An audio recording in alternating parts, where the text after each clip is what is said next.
You bought the flashcards, the light-up alphabet mat. Maybe even that app that promises to make your baby smarter by 18 months. You bought the flashcards, the light-up alphabet mat. Maybe even that app that promises to make your baby smarter by 18 months. Here's the uncomfortable truth. Most of that stuff is doing almost nothing for your child's developing brain, not because you're a bad parent for buying it. Because nobody told you what actually works and it's not sold in a box. Researchers who study early brain architecture, the ones at places like Harvard's Center on the Developing Child, keep landing on the same finding, over and over. Across decades of studies, the brain doesn't grow fastest in response to stimulation. It grows fastest in response to relationship. That's it. That's the secret nobody's selling you. Because there's no profit margin on it.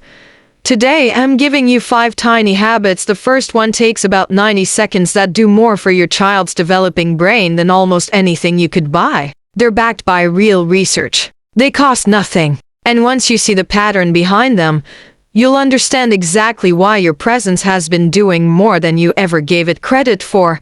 Let's start with the first one, and the one idea that ties all 5 together.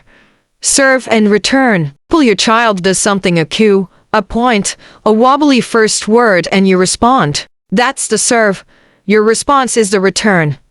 Back and forth, like a tiny rally in tennis. No equipment required. Picture this. A baby on a playmat looks up at a bird outside the window and makes a little aw sound. A parent nearby looks where the baby's looking, says, "Yeah, a bird. It's flying up high," and points too. That whole exchange takes maybe 4 seconds. But inside that baby's brain, neural connections are literally strengthening in real time, the circuits for attention, language, and emotional security all firing together. So here's your first habit. First, catch 1 serve a day, not 10. Just one moment where your child reaches, points, babbles, or looks at something and you turn toward it and respond. That's the whole habit. Researchers at Harvard's Center on the Developing Child have found that this responsive back and forth is one of the strongest predictors of healthy brain architecture. In early childhood, stronger than flashcards, stronger than screen-based learning apps. And this holds true across income levels. A family with no money for enrichment toys and a family with every gadget available show the same brain benefits when this responsive interaction is present. It's not about resources. It's about attention. That leads to your second habit. Second, narrate the ordinary. You don't need special content. Just talk through what you're already doing. I'm cutting the banana into little circles. We're putting your left sock on now. It sounds almost too simple to matter. But every word you say in real time, connected to something your child can see and touch, is language input their brain is hungrily absorbing and mapping to meaning. Neither of these habits asks you to set aside extra time. They ask you to notice the time you're already spending together and respond inside it. In the 1990s, a husband and wife team of researchers, Betty Hart and Todd Risley, set out to understand something that had puzzled teachers for years. Why did some children arrive at school with vastly bigger vocabularies than others, even before formal learning began? For over 2 years, they visited families in their homes, recording almost every word spoken to children under 3. What they found surprised even them. It wasn't really about money, and it wasn't really about how educated the parents were. It was about the sheer number of responsive, back and forth exchanges, words said directly to the child, in the middle of everyday moments. Met with warmth rather than silence or command, the children who heard the most responsive talk weren't just ahead in vocabulary by kindergarten. That gap tended to persist for years afterward. The takeaway isn't talk more to feel less guilty. It's this. Connection compounds. Small moments, repeated daily, build on each other in ways that are almost invisible week to week but massive over years. So let's turn that into your next 2 habits. Third, narrate feelings, not just objects. When your toddler is frustrated, try saying, "You're upset because the block tower fell." That's really annoying.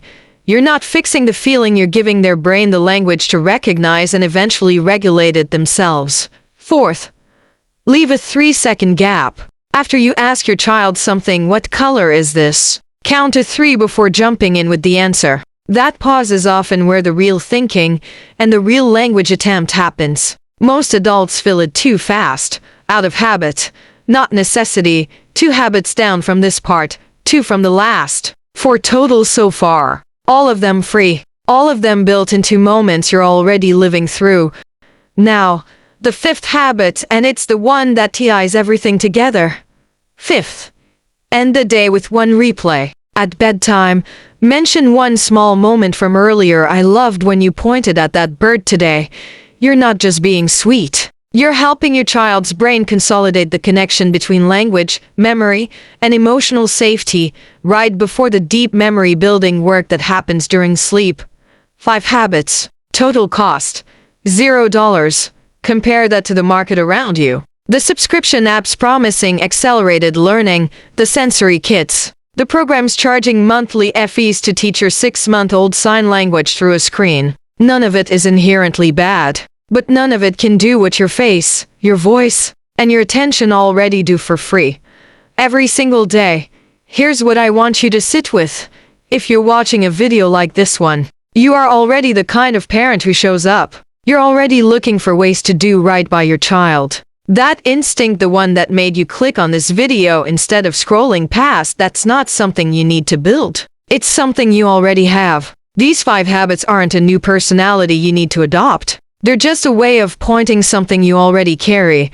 If this helped you see your everyday moments differently, subscribe. I put out more science-backed videos like this one on child brain development and practical parenting. Every week, no fluff, no guilt, just what the research actually shows works. And if you made it this far, a quick like tells me to keep making more of these, because in the end, it really does come back to that first idea.